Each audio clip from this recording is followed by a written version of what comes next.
I finally joined the club and got an iPad to replace my sheet music. I pre-ordered the 2021 M1 12.9-inch iPad Pro, and I've been using it since launch day. I got a Liquid Retina XDR display to look at PDFs, and it's kind of amazing. Okay, before I get into anything, if you're looking to buy an iPad as just a sheet music replacement, you probably don't need this one. It is completely overkill for that. I got it because I plan on using it as a laptop replacement as well.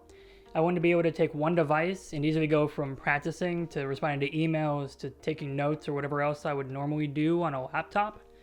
I also just really like tech. If I were you, I would look into the 2020 12.9-inch iPad Pro or the iPad Air. The Air is probably all you need in all honesty, and everything in this video still applies. So it's probably no surprise that I mainly use forScore to read and store my sheet music. It's an app that you see almost everyone who has an iPad using these days, and it's the app that was recommended to me when I asked around. It works almost perfectly and makes everything really easy to organize. Look at this. This is Dan Gracer's new-ish book, Chops, and it's an incredible resource, but it is big. It's 300 and something pages long, and it took me several days to scan it all, but now I can take it anywhere. Before, I couldn't even fit it in my saxophone case. Not only that, I can now take all my solo rep, all my scores, my chamber parts, and method books, and etudes. I have it all in something that takes up the same footprint of about one etude book. Seriously though, check out this book. It really is huge, and it now takes up about half of my warm-up. I'll have a link to that, and I think he has another book that just came out that I don't have yet down below. I have also sprung and picked up this AirTurn Duo Bluetooth page turner. It is by no means a necessity, but I already love it even though I barely used it. There is one thing that is so annoying about it, and that's this tiny little blue light that they've added. It is so incredibly bright for no reason, and it doesn't just blink when it's attempting to pair. It blinks all the time. It blinks every time you turn a page. It blinks when it's connected, just at a slower rate. Seriously, look how bright this is. It's currently mid-afternoon, and I'm in a room with a big window behind me and two skylights in front of me. Imagine it now in a dimmed concert hall, or any performance situation that's not outside.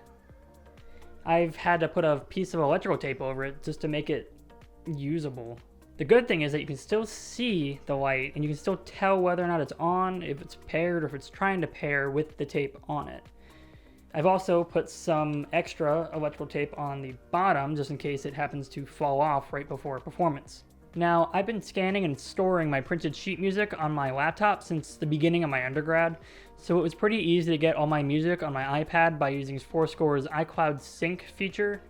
You do need to pay for their forScore Pro to be able to use it, but it was absolutely worth the $10 a year. I also believe it's only part of forScore Pro while it's in early access, so if you wait long enough, they should bring it to the base version eventually. Not only do I store my sheet music on my laptop and my iPad, I also store it on this external drive. I cannot say it enough, back up your important files. It doesn't have to be an SSD like this one, but I do love the Samsung one because I can plug it into both my iPad and my laptop via USB-C, and it works seamlessly. The other app I use in conjunction with forScore is Andante. Andante is essentially a practice journal that also tracks a ton of statistics beyond just how long you practice. You can record your mood and focus day to day, and even record yourself directly in the app. I love that feature because I'll often record myself and then go back to it at a later date, and I've forgotten why I wanted to record it in the first place. Here you can record yourself and it will be stored in that practice session, and you can have your notes right with it. You can even see which days have recordings and notes and which ones don't, so that they're even easier to find.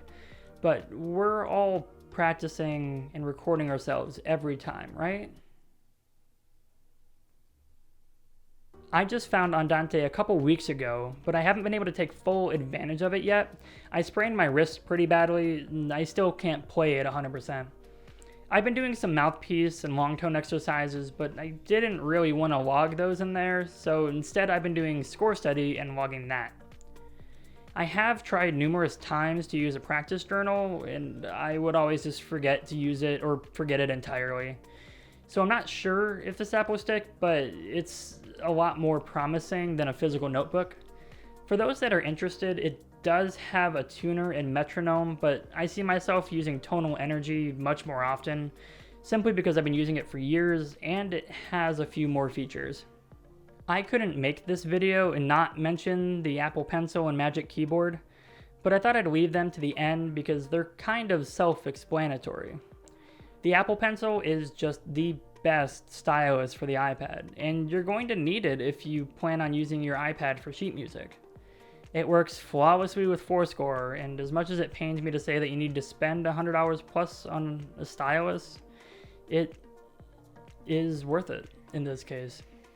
The Magic Keyboard, on the other hand, you probably don't need. I only picked it up because, again, I plan on using my iPad as my laptop going forward, and it works flawlessly with the iPad. There is one problem with the Magic Keyboard, besides the price, and that's that you can't use the case and put your iPad on a music stand at the same time. That means if you want to put your iPad on the stand, you have to take it off the case and put it on the stand bare of any sort of protection. I didn't like the sound of that. I knew the back was just going to get scratched up, and the camera especially was going to get scratched up within weeks or months. I ended up picking up one of those D-brand skins. It's pretty poorly applied because some dust got stuck underneath it, but it works. Also, this leather texture helps stop it from sliding around on the music stand. I also picked up this camera screen protector off Amazon that does protect the camera from being scratched, but it also makes the camera bump even larger, and it's not staying on that well, so I can't recommend whichever one this is. I want to point out GoodNotes as an honorable mention because it is a really cool note-taking app, but it also has an option for staff paper. I find it just a bit easier than keeping blank staff paper on something like forScore. For now, that's about it. I'll be making some specific videos about a couple of those apps and accessories in the future once I've been able to use them for a while. I'll have links to everything down below if you want to check it out. Thanks so much for watching. I will see you next time.